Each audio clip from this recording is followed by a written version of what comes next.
Selamat datang di video pembelajaran Bahasa Indonesia kelas 7. Topik pembelajaran, memahami dan mencipta cerita fantasi.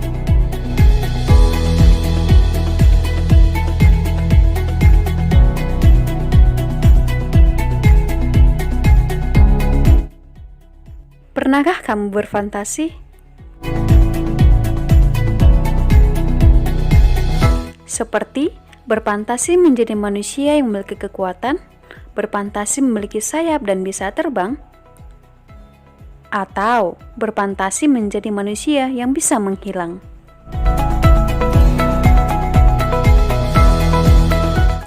Kalau kamu pernah melakukan hal itu, lantas apakah yang dimaksud dengan fantasi?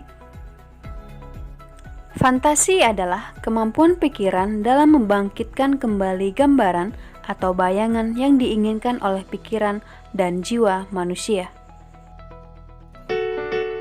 Jadi, cerita fantasi adalah sebuah karya sastra narasi yang berisi kejadian atau peristiwa yang penceritaannya normal akan tetapi bersifat khayalan.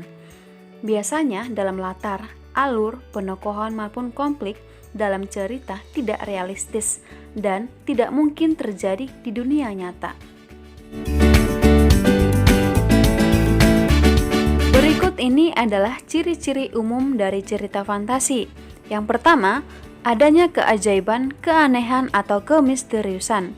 Cerita fantasi mengungkapkan hal-hal aneh atau hal-hal ajaib yang tidak ditemukan di dunia nyata atau tidak masuk logika. Contoh, seseorang yang memiliki ilmu sihir yang dapat mengubah wujud sebuah benda. 2. Ide cerita fantasi terbuka terhadap daya khayal penulis, tidak dibatasi oleh dunia nyata. Ide cerita fantasi biasanya mengandung unsur magic atau sihir, supernatural atau futuristik, tertuju ke masa depan. 3. Menggunakan berbagai latar. Cerita fantasi biasanya menggunakan latar tempat seperti di hutan, di istana, di laut, bahkan luar angkasa. 4. Tokoh unik atau memiliki kesaktian. Pelaku dalam cerita fantasi diberi watak yang unik yang tidak ada dalam kehidupan sehari-hari, seperti memiliki kesaktian atau kekuatan super. Nah, anak-anak, kalau kamu pernah menonton film The Avengers, di mana salah satu tokohnya memiliki kekuatan super melalui sebuah palu. Yang kelima, cerita fantasi bersifat fiksi. Artinya, cerita fantasi tidak terjadi dalam kehidupan nyata atau hanya sekedar bersifat imajinasi atau khayalan. Yang keenam adalah bahasa. Bahasa yang digunakan dalam cerita fantasi itu biasanya variatif. Artinya variatif, adanya campuran bahasa asing. Kemudian bahasa yang ekspresif. Artinya ekspresif, adanya bahasa yang menggunakan luapan emosi seperti marah, senang, dan lain sebagainya. Yang terakhir adalah bahasa nonverbal atau bahasa yang tidak baku. Selanjutnya adalah jenis cerita fantasi. Yang pertama, cerita fantasi berdasarkan latar tempat, terdiri dari cerita fantasi total dan cerita fantasi irisan. Cerita fantasi total artinya cerita fantasi yang isi ceritanya total hanya fantasi pengarang, tidak ada terjadi di dunia nyata.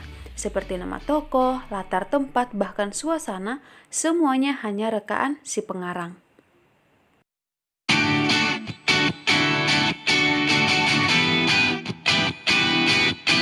Sedangkan cerita fantasi irisan artinya cerita fantasi yang isi ceritanya masih atau sebagian menggunakan latar tempat, nama tokoh, bahkan suasana yang ada di dalam kehidupan nyata.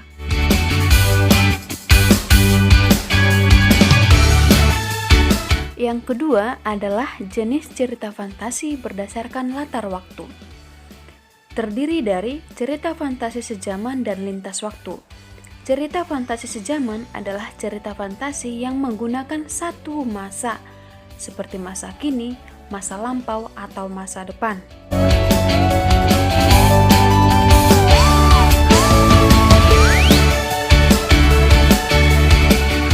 Sedangkan cerita fantasi lintas waktu adalah cerita fantasi yang menggunakan dua latar waktu, seperti masa kini dengan masa lampau atau masa kini dan masa yang akan datang.